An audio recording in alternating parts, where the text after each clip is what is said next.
Donc, je vais continuer un peu la vidéo que Richard a commencé. Vous savez, moi, j'aime ça un code qui est bien propre, qui est efficace. On va améliorer des petites choses dans le code. Puis aussi, présentement, là, je sais pas si vous voyez, mais avec votre raquette, quand vous la bougez, ben la raquette, elle peut sortir du cadre du côté droit, elle peut sortir à certains endroits. Du côté gauche, non. Donc, on va faire des petites modifications pour vraiment avoir une raquette qui, premièrement, se promène pas partout. On aimerait ça qu'elle reste en bas. Et en même temps, comme je disais, là, on va améliorer un petit peu la façon de faire les choses dans notre code. Donc, la première chose qu'on va faire ici, on s'est créé des variables raquettes, hein, raquette X, raquette Y, qui vont dire les coordonnées en X et en Y de notre raquette. Bon, ben, on va aller les utiliser. Premièrement, je vais t'inviter peut-être à te mettre des commentaires quand on crée notre raquette, OK? Donc, on a notre objet raquette ici, là, on fait New Raquette, et on lui passe des informations. Ces informations-là, on les a codées ici, là, dans notre classe raquette qu'on s'est fait, et on les a mis dans notre constructeur. Bon, ben parfait. On va juste aller se marquer qu'est-ce que c'est qu'on doit passer comme information. La première information qu'on veut lui donner, c'est la coordonnée en X et la coordonnée en Y. Oups. Et la coordonnée en Y, je vais mettre ça ici, de notre raquette. Donc là, on a dit canva.width divisé par 2. On veut que la raquette aille se mettre à peu près au centre. Donc, au départ, notre raquette, elle va être au centre de l'écran selon les X, donc à l'horizontale. On veut ensuite que la hauteur, on va la partir en bas, la raquette au départ, mais on a vu qu'on peut la bouger partout par la suite, mais au départ, on la part en bas. Donc, canva.height, ça va être la hauteur de notre canva, puis moins 10, parce qu'on ne veut pas être complètement en bas, on voudrait être comme 10 pixels, juste un petit peu en haut de la ligne du bas de l'écran. Ça, c'est la position X et la position Y. Ensuite, on avait la largeur. Je vais marquer largue. OK, donc on a la largeur que l'on a mis pour l'instant une raquette de 100 pixels, mais tu peux changer ça si tu veux.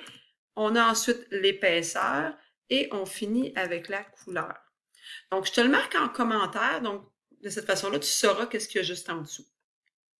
Bon, ben, la coordonnée en X et en Y, on va plutôt aller la mettre dans notre raquette X et raquette Y. C'est pour ça qu'on les a créées.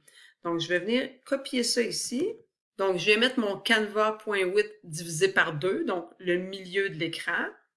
Et à ce moment-là, je vais pouvoir passer l'information que j'ai dans la raquette X. OK? Donc, ici, je vais donc avoir ma raquette X. Et je vais faire la même chose avec la coordonnée en Y. Je vais plutôt la mettre dans la variable raquette Y.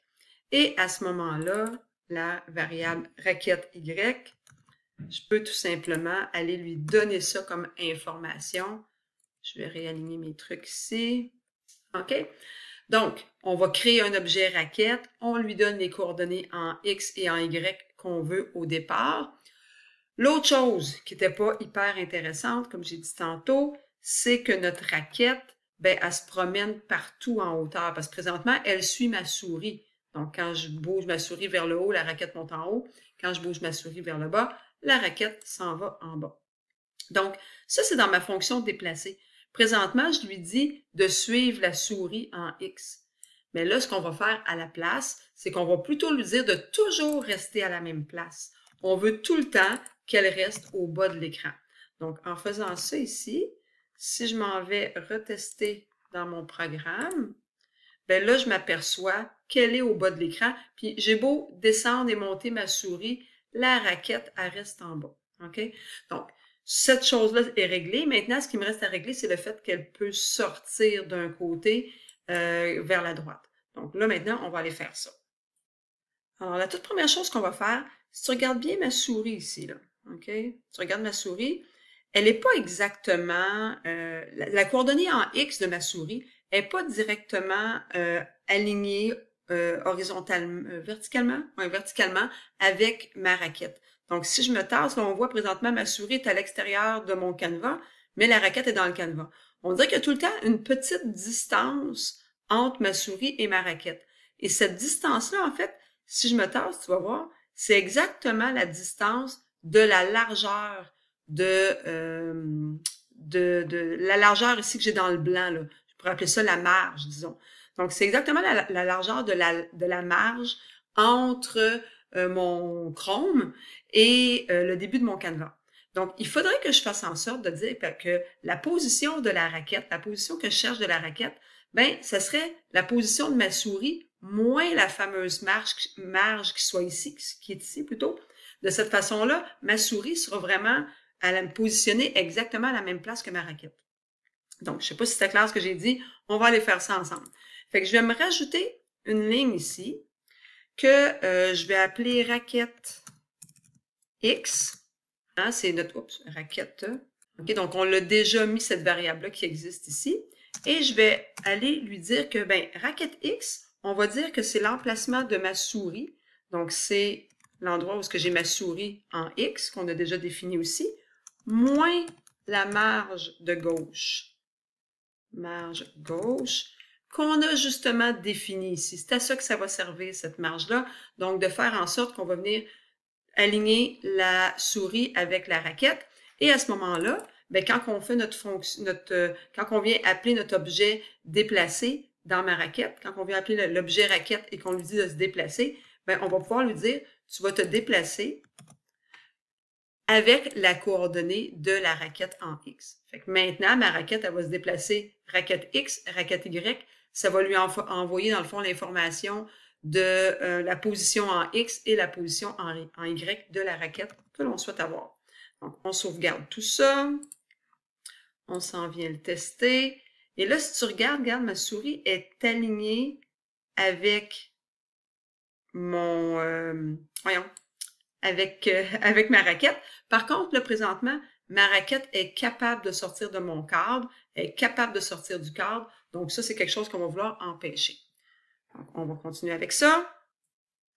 Donc, pour faire en sorte qu'on ne puisse pas se déplacer trop à droite ou trop à gauche, on va lui mettre une contrainte, une condition. Donc, on va lui mettre un « if », OK? Et on va lui dire, ben si à ce moment-là, on sort du cadre, ben ramène-moi au cadre. Donc, je ne veux pas être capable de sortir du cadre. Donc, on va dire en fait, if, on va dire la condition entre parenthèses, raquette est plus petit que 0. Donc, si ma raquette est plus petite, si la position en X, moi j'ai oublié de le marquer, hein, si la position en X de la raquette, donc raquette X est plus petit que 0, ben à ce moment-là, on va lui dire quoi? On va dire positionne ta raquette à 0. Donc, on va dire à ce moment-là, raquette X est égale à 0. Donc, on ne veut pas que tu aies plus petit que 0, sinon, moi, je te mets à 0. Je te bloque là.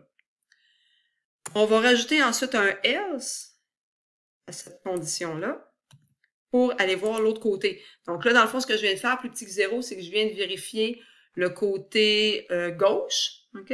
Maintenant, je vais aller faire le côté droit.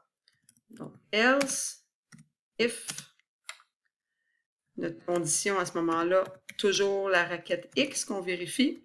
Maintenant, je vais juste aller montrer un peu là. Ici, autrement dit, ce que j'ai fait, c'est dire si je dépasse, si je suis plus petit que 0, ben, viens me remettre à 0. Par contre, de l'autre côté, si tu regardes ce qui va se passer, c'est pas exactement où est mon curseur, où est ma souris, parce que tu dois ajouter la largeur de ta raquette. Donc, je veux pas que la raquette elle soit capable de sortir jusqu'ici, puis que c'est là que je l'arrête. Non, je voudrais qu'elle arrête quand son côté droit de la raquette touche le mur. Donc, il va falloir que j'ajoute à ce moment-là la largeur de ma raquette à mon calcul. Donc là, ici, je vais lui dire, ma raquette X, ajoute-y sa largeur. Donc, raquette.largeur, parce que quand on a créé notre objet, on s'est donné un paramètre largeur. Et si ça, c'est plus grand que le canevas, que la largeur, en fait, du canevas, donc là, à ce moment-là, on va repositionner notre raquette. Donc, on va lui dire que sa coordonnée en X, on va lui donner, parce qu'on ne la laissera pas dépasser. Et ça va être, dans le fond, justement la largeur du canevas moins la largeur de la raquette. Et là, tout ça, il faut fermer ça. Un if, quand on ouvre ça, il faut le fermer. Donc, j'ai fermé tout ça et ensuite, on va pouvoir lui dire de se déplacer. Donc, on va aller tester ça. Là, tu as un petit peu ma petite parenthèse ici. J'ai oublié de la fermer. Laisse-moi juste voir. Ici, je dois venir fermer ma parenthèse. Celle-là, je l'avais bien fermée. Parfait. Donc, je sauvegarde ça. On s'en vient le tester. Donc là, quand j'essaye de sortir, effectivement, je suis incapable de sortir du côté droit, ça fonctionne. Je m'en vais voir du côté gauche. Et effectivement, tu vois, ma souris, elle continue à aller vers la gauche, mais ma raquette ne sort pas du câble. Donc là, ma raquette est vraiment prise de gauche à droite. Je suis plus capable de la monter, descendre non plus. Donc là, ça va être plus satisfaisant pour qu'on puisse, au prochain cours, tester ajouter du code pour que à la raquette pour que les balles rebondissent dessus, puis faire en sorte que les balles qui rebondiront pas sur la raquette, ben, vont sortir du jeu quand ils vont atteindre la limite du bas du jeu. Fait que c'est ce qui va nous rester à faire au prochain cours.